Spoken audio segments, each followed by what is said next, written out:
this video I'm going to show my wood lathe that I converted to a metal lathe. I spent about a month and a half designing and building, welding this stuff up. Most of it I made with a laser cut 3/8 inch thick steel plate. I sent it out to a laser cutter and had them cut all the metal, and then I welded it together.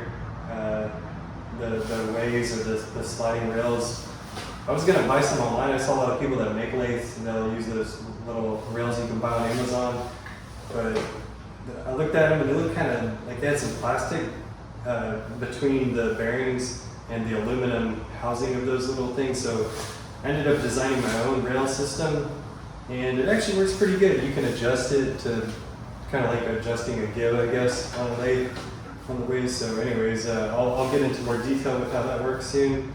But this is a Delta 46460 lathe, and it was a really good wood lathe. I just wanted to be able to machine some metal stuff on it, and so I will show you what I did here. I did make a compound cross slide so that I can cut some angles. I'll show you how I did that. I'll run you a little bit through the CAD model I have on this stuff, and hopefully maybe I can sell some clamps for this for like pretty cheap. So if anyone wants to do something like this, maybe you can, if you have the same lathe, you can do it, or you can maybe take those plans and maybe do whatever you want, maybe make them better or whatever, make a better design for your purposes. But I'm going to show you what this can do.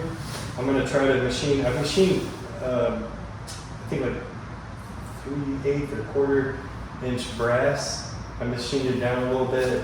I did some light passes with a 1/4 inch square of high-speed steel that I ground myself, and it actually cut it pretty good. I also cut some plastic on it, and but I do want to test stainless steel.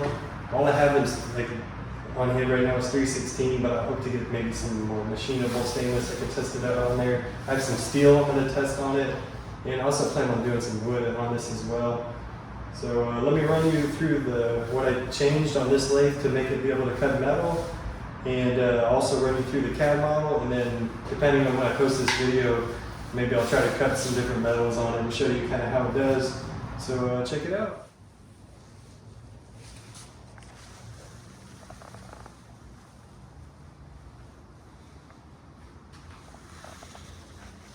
All right, so the very first thing I did was I swapped out the bearings. So these are the bearings that it started out with, these two. So I just took them off and measured them with my calipers. Then I ordered some new ones. I think I got these on Amazon. I got the tapered roller bearings, because these can take both the side load and the front and back load. And the front bearing was a little bit larger. I had to take the spindle out and measure everything. And these were pretty easy to push in. I think I just used a C clamp to push them in. So yeah, the front bearing was in here, and I just unscrewed all this stuff and took it out, and then got that bearing out and swapped it out, and then swapped out the back one, and then I just put the spindle back in there and put a bunch of grease in there, and yeah, so it's working pretty good still. This could accept a wood chuck because it has a real coarse thread on the spindle. So I looked on eBay, I found this adapter. It's from this thread to my chuck's thread. And this chuck I got from TAIG, T-A-I-G tools. They make little CNC machines and stuff. And I went with a 4-jaw independent jaw chuck, because if I was out of center with anything, I could just make up for it by centering it. And then of course to center it, I got, a good little gauge thing or whatever you call these. I'm not a big machinist or anything. I always usually outsource all my Rodless reel stuff, but I'm trying to make it in-house now. So anyways, I use this to center my part on here. It runs pretty true. This runs really true. I mean, it's nice, I mean, you can't even see no deflection or anything. And when I put those tapered roller bearings in there, I tightened the crap out of this thing. This thing in the back, you can tighten it, and then you have a set screw grub screw that you tighten up, and it holds it all nicely together. So that was the first thing I did to give it some strength. Another thing too, this guy, this little holder didn't fit this deal, so I just 3D printed a little adapter for it. No big deal. A lot of people on Amazon were complaining like, oh, this tool holder doesn't hold my my measuring thing, whatever. So you could just 3D print. I 3D print this is like a cylinder that fits in that, and then it's just a hole here that this you push down in. And I was able to get this, the first part I tried to make on here, I was able to center it pretty good with this. So it's really easy to figure this out. I'm not a big machinist, but if you get that forge jaw, I think that's the way to go for your first time, because it doesn't really take that much time to get it centered. All right, and then let's see what to show next. So this, I guess, is called the carriage and the compound cross slide. So I was just gonna do a cross slide that went in the X only, and then a Z slide. So I wasn't gonna have any compound type of deal, but I ended up deciding to do that because there are a lot of my designs do have tapers in them. So I designed this in a way where you can loosen this and adjust it. So I'll show that right now. I just take this guy and it's kind of rudimentary, but it works. So you just loosen this guy, and then you can, slide it as you please. And the pattern that I did these holes in, you could put pins in these, and you actually have every 5 degrees you have a pin that can lock it into that degree rotation. So yeah, every 5 degrees it has a thing that can mark it. And then right here, you can put both of the pins in at 90, which is usually what I'll have it in. So, and then you just lock it down pretty strong. So that's how I did that. And so again, just those 2 top plates are welded together, and they just spin on this. And I'll show you the CAD models to get you a better idea what's going on in there. It's really very simple. From the laser cutter, all this stuff fit together pretty good. Some of the stuff I had to lightly sand. I just did everything with the exact fit. And anything I needed to sand, I could sand. And anything that I wanted an interference fit, I used my cheap press from Harbor Freight to push stuff together. So maybe I could show some footage of using that to do stuff. By the way, here's some of the materials. I'm gonna make my first, I'm making a UFO reel out of this, so at least I'm gonna try to. Okay, so let's see what's next. This is Java cinch.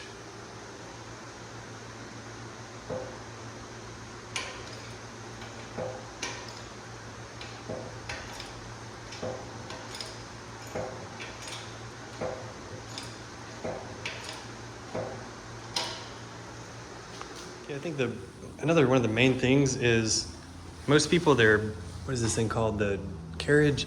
Most people that make their carriage, they'll have like a knob here that moves it side to side, or they'll have it on the back of the lathe, which makes sense to do with your right hand. I just wanted to do whatever the simplest way to make it for this particular lathe.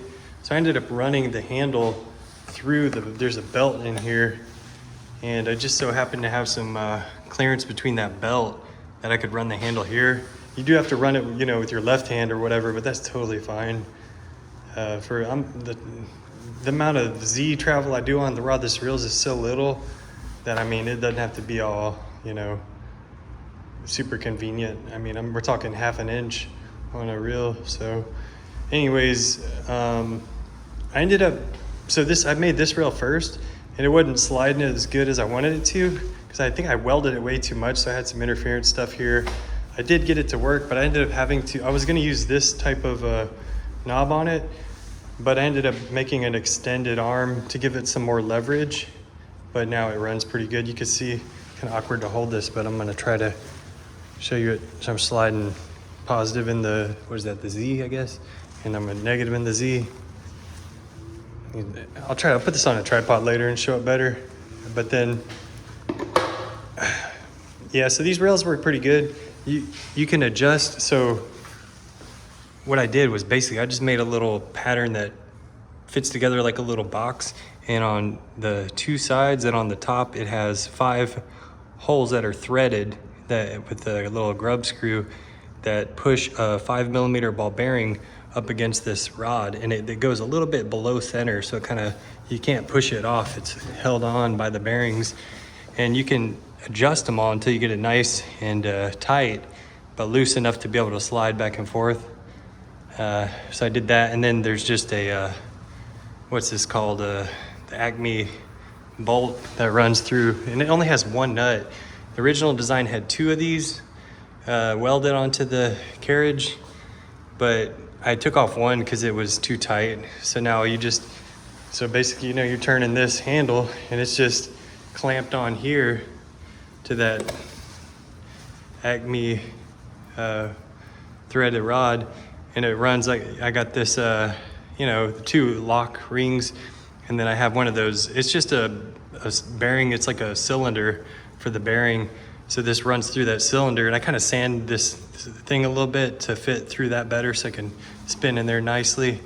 And then it just runs into there, so it pulls it along back and forth. And then same for the top one. So for the top rails, I did the same way. I made these a little bit more smoothly, as you can see, just very easy. I should have used a left-hand thread on the threaded rod, because see, you pull left and it does towards what you're cutting. And I think typically on a lathe you'd want it the opposite way. For me, I don't really care. I mean, I'm just gonna leave it this way, honestly, but it works. But just something to keep in mind, if you want to turn it right and have it push it into the product you're making, then you might want to get a left-handed thread Acme nuts. But like I said, this works for my purpose. You see, this is real smooth. But when I did end up cutting on it, I ended up tightening these a little more, so that I ended up turning it like this. And because see, you just loosen it. You can see I might have it, doesn't really have a whole lot of play in it. And then down here, I threaded these. Let me loosen this so I can show you in there better. Or you can see on this side. I just threaded these two holes. I clamped these together. I pre-drilled them, then I clamped them together, and then I used my drill press. I used my drill press to thread them, and I just, put it in the vise, and I just used this to push I took the belt off the drill press, and then used this deal to work the what's it called, the tap down into the hole. So I tapped all those, and that took quite a long time. I mean, each one of these holes took, because it's 3/8 and 3/8, so you're looking at 3/4 inches of steel. That took maybe 30 minutes for each hole to thread those. So when I got to the top plate, I changed it, and I just welded this rod in the bottom piece here, and then just ran it through here and then put a nut on it. So way quicker way to make it. I made this top carriage way faster than the bottom carriage. And instead of welding all along this thing, on the top one, so this top rod runs through here, and then I welded the crap out of it back here where it doesn't have any interference, and then I only welded it here at the end. So there's no welds along the whole thing. So there's nothing that can interfere with it. So anyways, this is super smooth. You can see it moving. Yep. For my tool holder, I just used one of these, a wedge style type of holder. Seems like it works pretty good. I got this for very inexpensively on eBay. Of course, the name brand one from the US makes, these for very expensive. But this Bowstar is freaking awesome. It's really well made, and it's gonna work very good for what I do on it. So I think I paid around $130, $150 for this, and it came with a bunch of different holders and stuff. So I got all these little holders here. I got this one set up for a boring bar, and then I even bought some of these. This came in a really nice little set. I got this on Amazon, but this is this is 3/8 cutters with the carbide inserts. And I did get the 3/8 ones because I originally got the 1/2 inch, but I need to make some adjustments for this to be able to, the center to get low enough to it. because the way I welded this holder into here, I welded a little bit high. So, but I did end up getting the center pretty good.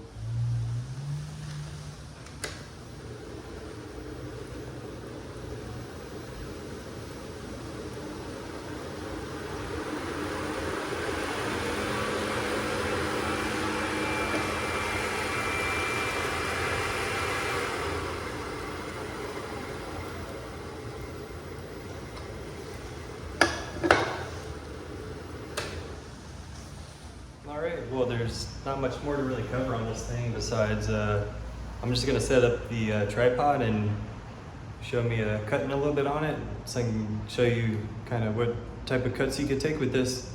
Check it out.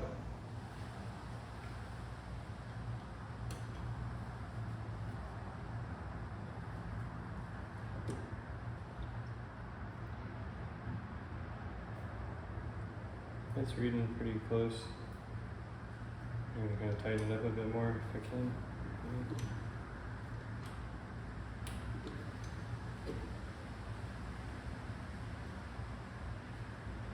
Alright, that's close enough for my skill level. Those really didn't take long at all either, so.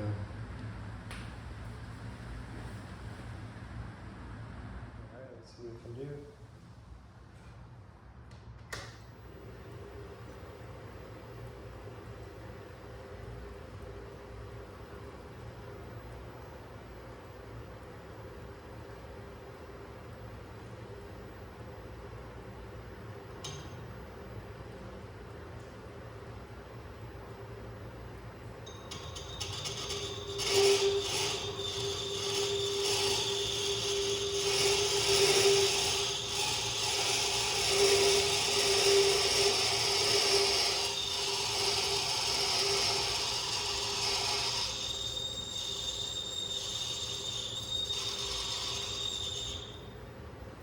Try to bring it a little further this time.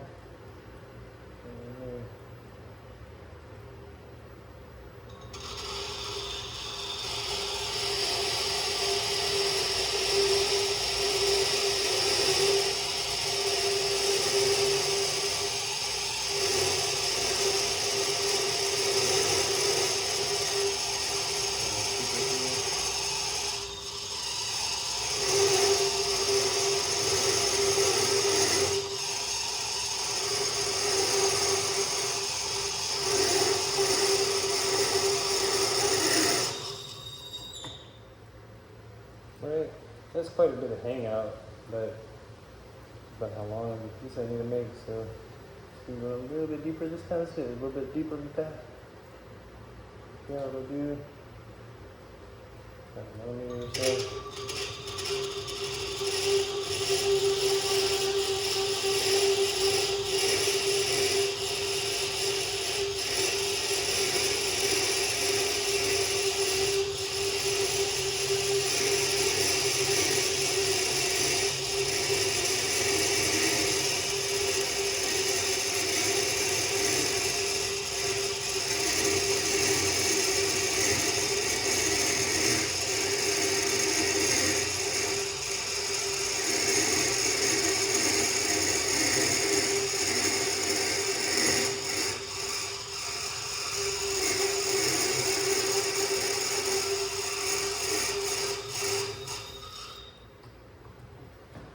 I'm not an expert machinist, and this is like the first time I've ground something, so it's a piece of high-speed steel. I'll have to try the carbide insert on this as well.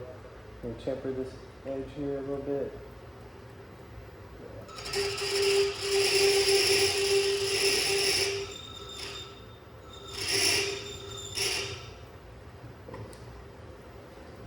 And maybe, let's see, we'll put a little groove in here to try to just ram it straight into it slowly.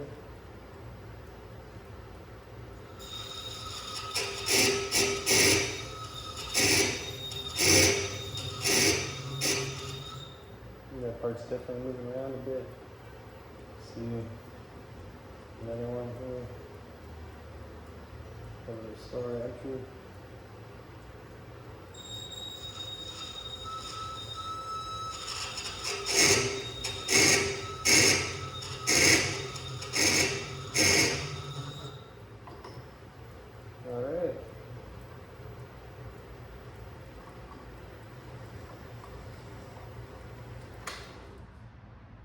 check it out.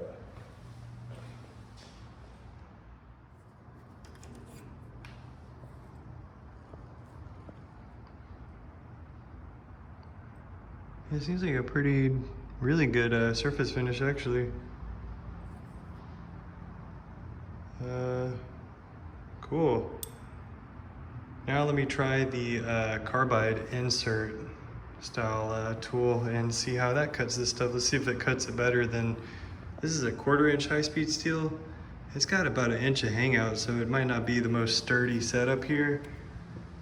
So yeah, let's do a thicker, I got a 3/8 inch Carbide insert style cutter, and we'll test that out on this brass and see how it does. All right, so this cutter wouldn't get low enough to get to the center, so I had to grind a little bit off so that it's just interfering with the little block that holds it up, so just ground that off there. Put it on here. Now I can get down to the center.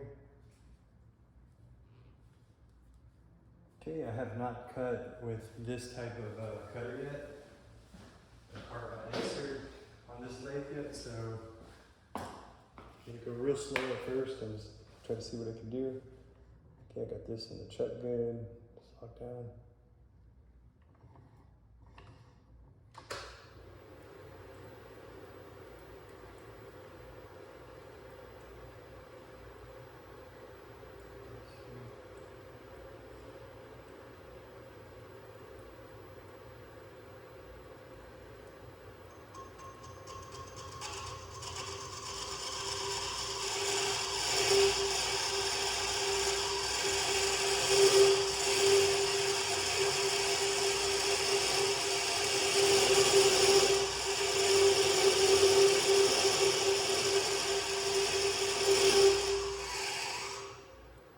It's good. It's a little noisy.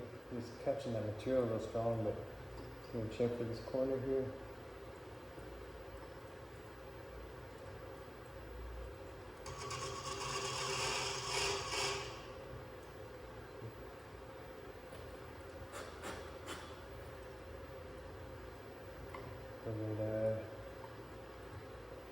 Look where it was, kind of.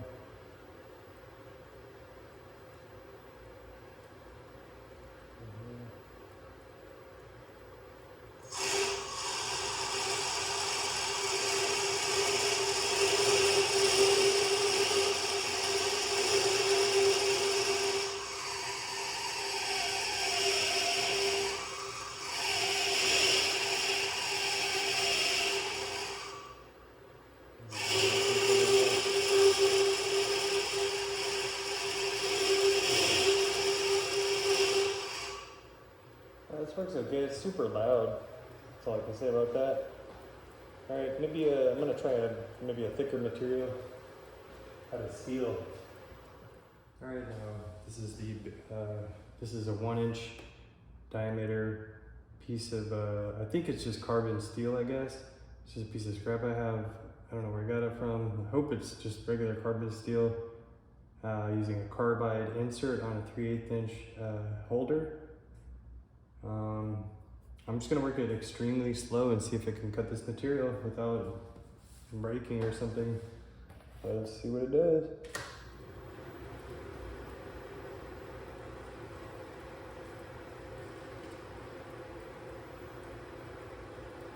That's good. Like a very, very light cuts at first.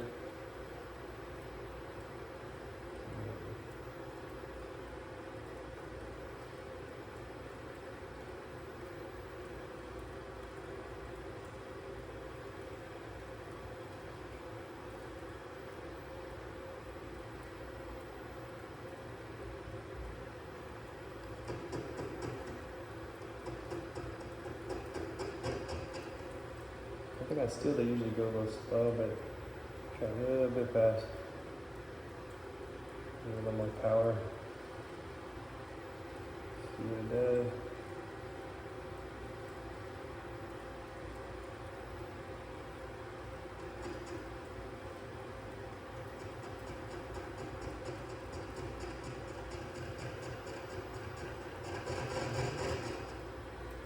I'm gonna go a little bit faster.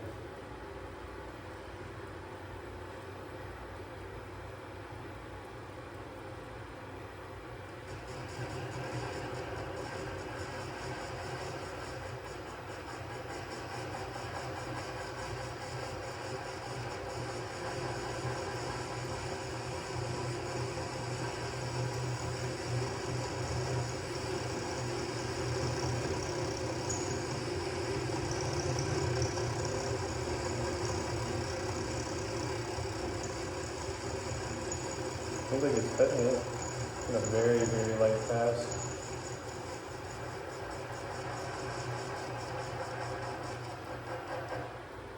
And bring it back and go a little deeper.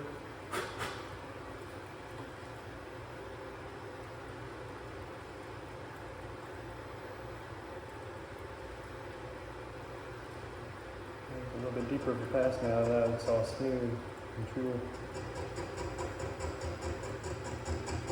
Maybe a little too much of a pass. Let's see, a little bit less.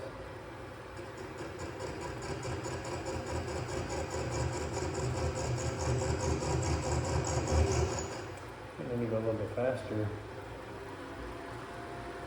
Alright, let's see. Got a tiny bit lighter with that. A little bit faster.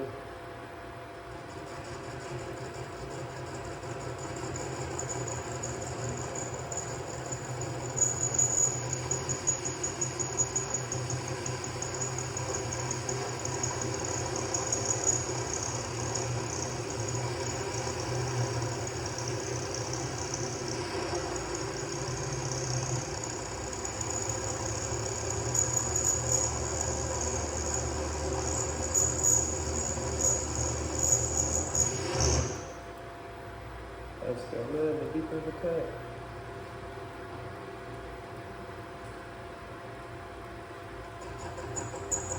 A little bit deeper.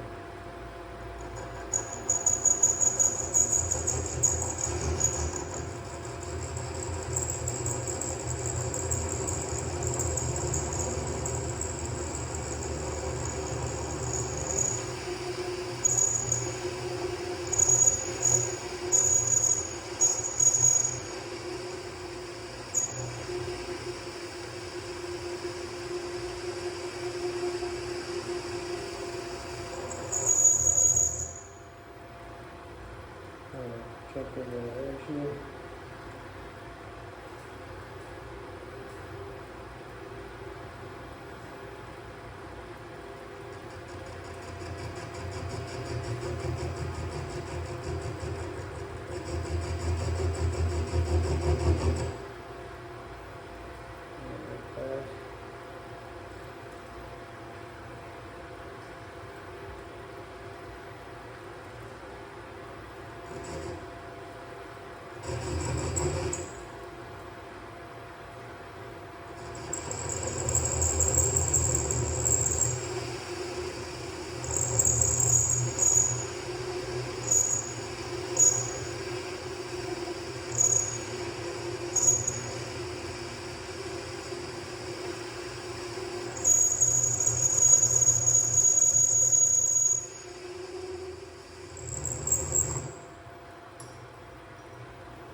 Alright, and I did not face the front of this thing so it's not straight. That could have been causing some weird stuff too.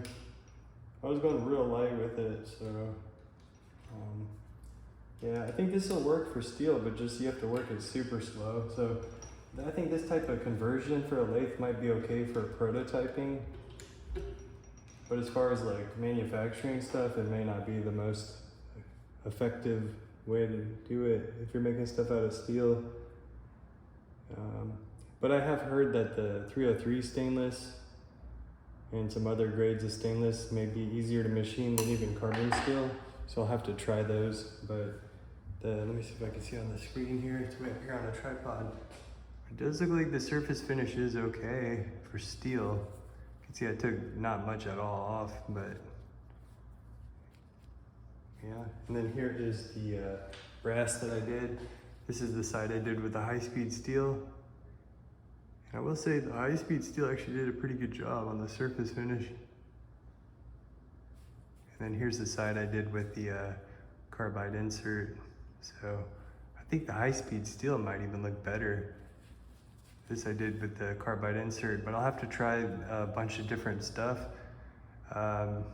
Subscribe to my channel, and I'll be sure to post more videos of the lathe. I have a new rodless reel that I wanted to make on this thing, and so I'll definitely be using the lathe a lot here. I'm gonna do some light milling with with some end mills on my drill press, because the design that I'm gonna do is mostly done on the lathe. So it's a new version of the UFO reel, and yeah, I think I'll be able to make something on this lathe. I definitely can make them out of brass. And so yeah, I think brass is a beautiful material anyways. And the design that I'm gonna make,